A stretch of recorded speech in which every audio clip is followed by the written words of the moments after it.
Bila kenalan kita lebih kaya daripada kita. Kan. Assalamualaikum, selamat tahun baru 2022. So apa azam baru tuan-tuan dan puan? Kalau saya sendiri kena ada azam baru dari sudut rohani, jasmani dan akliah lah. So kena fikirlah, rohani nak bertingkatkan hubungan dengan Allah kan. Kalau jasmani tu nak jaga kesihatan dan sebagainya kan. Akliah tu kita kena pastikan kita ada ilmu baru lah. Kita kena membaca dan sebagainya kan. Yang selebihnya mungkinlah dari sudut kewangan dan sebagainya. Atau nak bawa azam tahun-tahun yang lepas ke macam mana?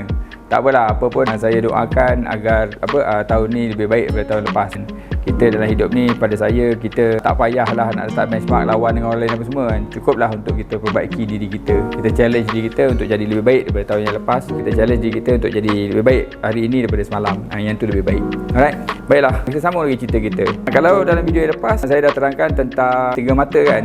Mata kasar, mata akal dan mata hati. So cerita dia tuan-tuan dan puan, mata hati inilah yang ada pada orang yang berminda akhirat kan. Mata hati ni menyebabkan dia ada sifat ihsan, dia ada sifat prihatin, dia ada sifat ambil berat dan sebagainya. Ada empathy. Empathy tu ihsan lah, bersifat ihsan. So kita seorang manusia kan, kita memang kena ada sifat ihsan lah. Tapi kalau kita fikir balik kan, malah binatang pun kan, kalau kita tengok mana-mana binatang pun dia ada sifat yang sama. Dia ada sifat kasih sayang. Dia ada sayang kepada anak dia kan.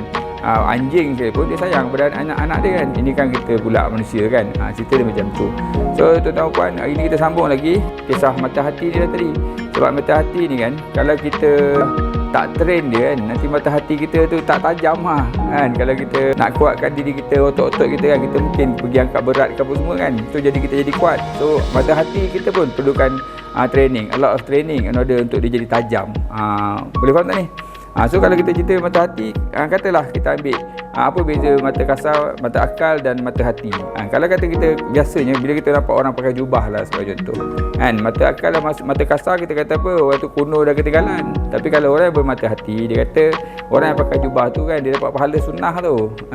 Faham tak? Sebab dia ikut sunnah Rasulullah sallallahu alaihi wasallam. Yang tu yang penting kan. Mata hati nampak perkara yang berbeza. Katalah kita ambil orang sakit.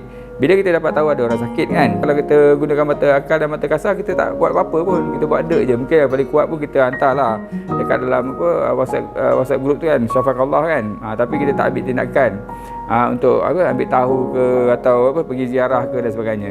Orang yang punya mata hati, dia akan ambil inisiatif untuk pergi ziarah, ambil inisiatif untuk tolong apa yang dia boleh tolong. Yang tu membezakan kita kan antara satu sama lain.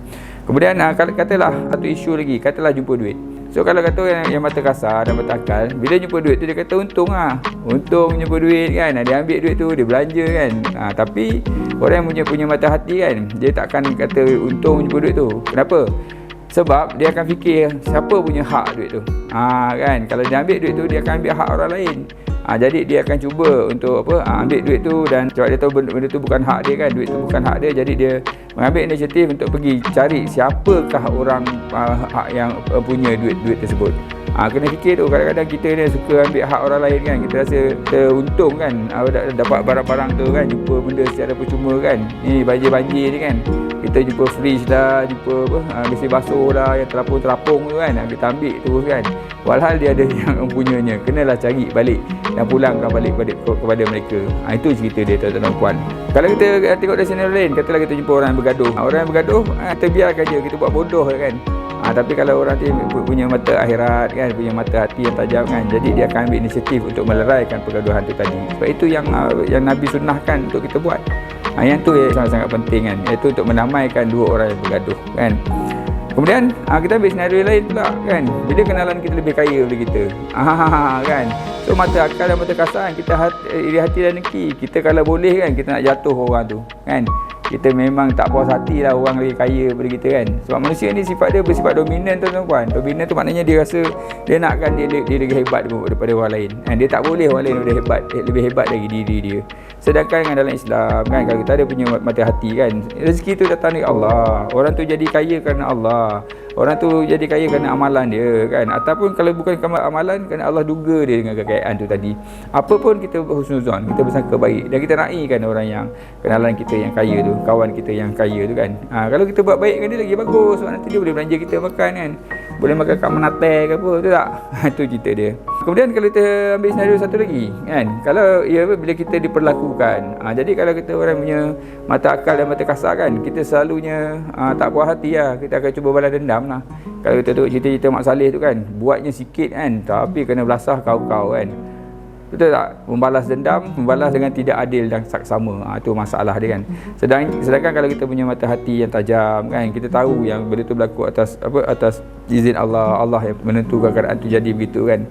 Jadi kita ambil lah sunnah Rasulullah, iaitu untuk memaafkan. Nabi ampunkan umat Allah Maha Pengampun lagi Maha Penyayang kan. Jadi ampunkan je, kita maafkan saja. Itu yang lebih baik lah untuk kita buat sebenarnya. Alright tuan-tuan puan, itu sahaja cerita dia, perbezaan antara orang yang punya mata akal, mata kasar dan mata hati. So tajamkanlah mata hati anda kan. Sesungguhnya dengan mata hati yang tajam, anda seorang yang berminda akhirat. Kita jumpa lagi tuan-tuan puan. Assalamualaikum. Bye.